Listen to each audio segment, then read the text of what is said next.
sanadkii 1992 golaha ammaanka ee qaramada midoobay wuxuu go'aamiyay in Soomaaliya loo diro ciidamo ay ku sheegeen nabad ilaalin. Ciidamada waxaa hogaaminayay gaalka quwadda weyn sheegta ee Mareykanka. Dabayaaqadii sanadka 92 ciidamada badda ee Mareykanka ayaa soo gaaray magaalada caasimadda ee Muqdisho. Howlgalkaasi uu Mareykanku hogaaminayay waxaa loogu magac daray howlgalka rajo soo celinta Operation Restore Hope. Sanadkii 1993 Mareykanku isagoo qayb ka ah howlgalka UNISOM labo waxa uu fuliyay howlgal loogu talagalay in lagu soo qabto General Maxamed Faarax Caydiid. Qorshuhu wuxuu ahaa in howlgalku uu noqdo mid gaaban qiyaastii 1 saac, laakiin xaaladdu sidaa ma noqon. Kadib markii laba diyaaradood oo Black Hawk ah lagu soo riday qoriga RPG dagaalka waxaa loo yaqaanaa Battle of Mogadishu ama magaca caanka ah ee Black Hawk Down. Ilaa maanta waxaa ogaan su'aalo waaweyn oo ku saabsan siyaasadda Mareykanka ee faragelintii Soomaaliya, ciladihii uu qabay qorshihiisa magaca nabad ilaalinta loogu soo gabaday. Waxa kale oo dagaalka bogga taariikhda ku daabacay sida howlgallada la huwiyo magacyo bini'aadantinimo aysan u noqon karin kuwa lagu fushado dana siyaasadeed iyo military. Kadib markii howlgalku uu noqday mid fashilmay oo khasaare badan gaaladu kala kulantay, waxgaradka reer galbeedku waxay u fasirteen inuu ahaa cashar ku saabsan xadidaadda awoodooda military. Sababta loogu burburiyay Muqdisho ay ahayd inay tabartoodu tahay mid daciif ah. Horraaca kadib aan marka ku dhexgalo sida dagaalku u curtay iyo taariikhda la soo dhaafay ee Soomaalidu baalka dahabka ku gashay. Wax badanba kama soo wareegin markii uu khilaaf soo kala dhexgalay General Maxamed Faarax Caydiid iyo ciidamadii shisheeye ee 35 kun ahaa ee dalka ku soo galay magaca nabad ilaalinta. Caydiid wuxuu xilligaasi haystay qaar ka mid ah goobihii muhiimka ah ee Muqdisho,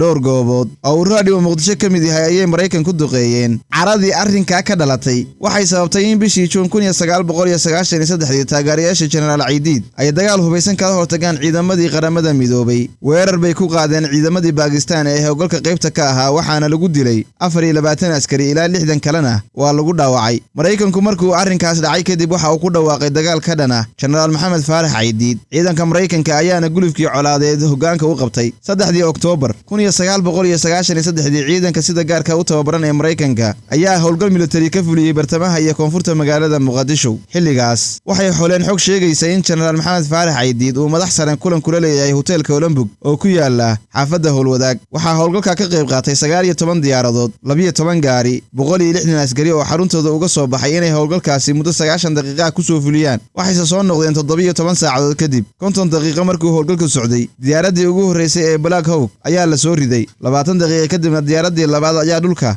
la soo dhigay. Ciidankii howlgalka galay ayaa la hareereeyay. Ciidan dheeraad ah ayaa loo diray si loo soo badbaadiyo. Waxa uu ahaa dagaal daba dheeraaday oo habeenkii oo dhan socday ilaa waa berigii 30 daqiiqo ee xilliga Muqdisho. Boqolaal Soomaali ay 18 askari oo Mareykan ah ayaa ku nafwaayay dagaaladaas. Qaar ka mid ah askarta Mareykanka ayaa jidadka Muqdisho la jiiday. Dhacdadan oo fajac ku noqotay Mareykanka waxay soo dejisay in gabi ahaanba ay isaga baxaan dalka. Gargaarkii bini'aadantinimada gaabis ayaa ku yimi markii horeba sheegasha ayuu ahaaye. Markii dambe dagaalka Muqdisho waxaa laga sameeyay filim la baxay Black Hawk Down. Mareykanka waxay ku guuldareysteen inay gacanta ku soo dhigaan General Maxamed Faarax Caydiid. Bishii Maarso 1994 waxaa si rasmi ah loo soo afjaray howlgalkii Mareykanku ka waday Soomaaliya. Kowdii bishii Agoosto 1996 Maxamed Faarax Caydiid ayaa u dhintay dhaawac ka soo gaaray dagaal dhexmaray isaga iyo Cismaan Caato. Aan dagaalka iyo bilowgiisii dib ugu celiyo. General Mareykan oo lagu magacaabi jiray David Mader oo markaas madax u ahaa cutubka tobnaad ee ciidanka buuraleyda 10th Mountain Division ayaa muddo ka yar 48 saac kadib markii uu caga dhigtay dhulka Soomaaliya dareemay inuu arkay wixii uu arkay oo dhan. Wuxuu madax u ahaa 1200 askari oo loogu talagalay inay si degdeg ah uga falceliyaan xaalad kasta. Warqad sir ah oo uu qoray ayaa la helay, balse la faafiyay sanad kadib. Waxa uu ku sheegay in amniga Soomaaliya uu ku sii socdo jiha aad u adag, isla markaana magaalada caasimadda ee Muqdisho aanay gacantooda ku jirin. Waxa uu tilmaamay in naftooda ay khatar weyn wajahayso. Waxa uu warqadda ku dhex qirtay inuusan khabiir ku ahayn xaaladda Soomaaliya, balse rumaysan yahay in ka bixitaanku yahay doorashada ugu fiican ee saddexda xumo ee la kala doorto. Isagoo ka digay dagaalka sii socda ee lagula jiro hogaamiyihii Soomaaliyeed Maxamed Faarax Caydiid, wuxuu warqadda ku qoray si wadada dagaalka Caydiid waa halis weyn. Generaalku wuxuu ku daray nasiib darro. Sawirka aan ku sawirayo ma aha mid rajo leh. Ciidankaygu waa geesiyaal, balse dagaalku waa jahawareer jihadiisu ay khaldan tahay. Saadaashii David Mary way rumowday. Howlgalkii maalinta lagu doonayay in lagu soo qabto laba ka mid ah saraakiishii sare ee Caydiid waxa uu isu rogay musiibo dhiig badan ku daatay. Dagaalkani waxa uu daha ka rogay in fikirka Mareykanku ka haystay awoodda ciidankiisa ay tahay barkumataal iyo been la buunbuuniyay. Waxaa sidoo kale laga bartay casharro ku saabsan sida howlgalka bini'aadantinimo uu isugu bedeli karo dagaal sokeeye marka dana siyaasadeed iyo awood ciidan lagu hoos gambado ayaga iyo Allahoode. Waxaa la sheegay in dhacdadaasi ay dhiirigelisay kooxihii badnaa ee soo baxay 10kii sano ee xigtay kuwaas oo la dagaalamay Mareykanka. Usaama laftiisa oo markaa joogay dalka Suudaan waxa uu sheegay in Ameerika tahay daciif isla markaasna waxa ay dhacdadani ku dhiirigelisay weeraradii uu ku qaaday safaaradaha Nairobi iyo Dar es Salaam